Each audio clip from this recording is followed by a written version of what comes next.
வந்திருக்கும் பெரியவர்களுக்கும் இந்த விழாவை சிறப்பிக்க வந்திருக்கும் நண்பர்களுக்கும் மற்றும் பத்திரிகை நண்பர்கள் அனைவர்களுக்கும் எனது மாலை வணக்கத்தை தெரிவித்துக் கொள்கிறேன்.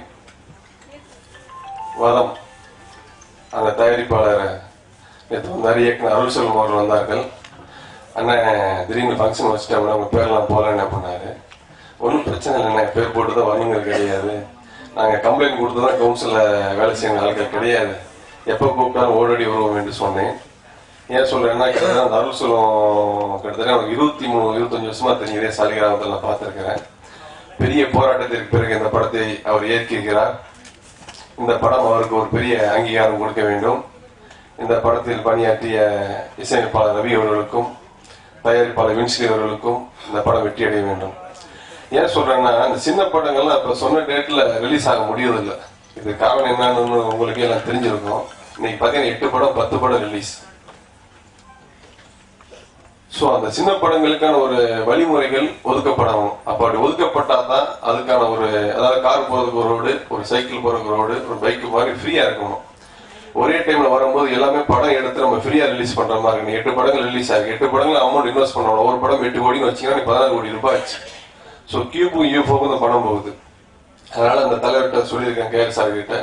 வந்ததுக்கு அப்புறம் நம்ம சின்ன படங்களுக்கான ரிலீஸ் தேதியை நாம் ஒதுக்க வேண்டும். அப்பதான் இந்த இண்டஸ்ட்ரி நல்லா இருக்கும்.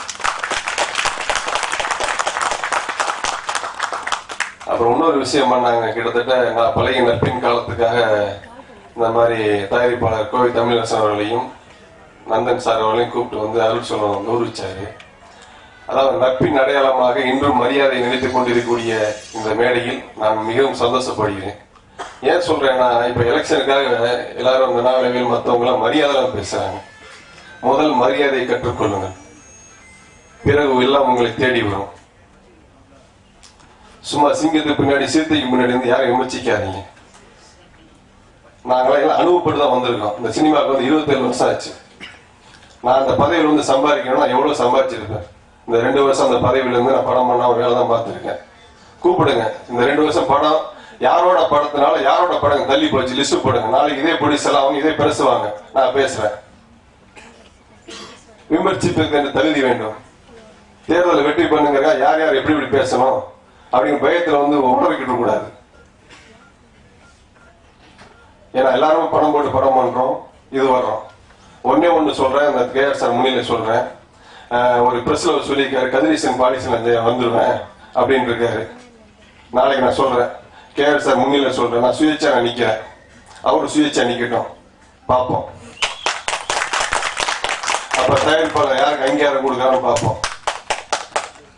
வேலை செய்யணும், வேலை செஞ்சாதான் அங்கீகாரம் கிடைக்கும். சும்மா கோல்டு காயின் கொடுத்தா கிடைக்காது. ஏன்னா 2 வருஷம் படம் பண்ணா வேலை பார்த்திருக்கோம். ஒவ்வொரு இடத்துலயும் போகும்போது அப்படி சந்தோஷப்பட்டு சொல்றாங்க. கேஆர் சார் கேட்கறாரு, என்னப்பா இப்படி பெருமையா சொல்றாங்க அப்படிங்கிறது. அந்த பெருமை தான் ஒருவர் கிடைக்க வேண்டும். பணம் கொடுத்தா அந்த பெரும் புகழ் கிடைக்காது. இப்போ ஒண்ணு சொல்றேன், சங்க தேர்தலில் வெற்றி பெற்றேன் என்றால் 2 வருஷம் இரவு பகல் பாராமல் படப்பேடுக்கான வேலை செய்ய தயார். நீ தயாரா? கூறுங்கள். நன்றி, வணக்கம்.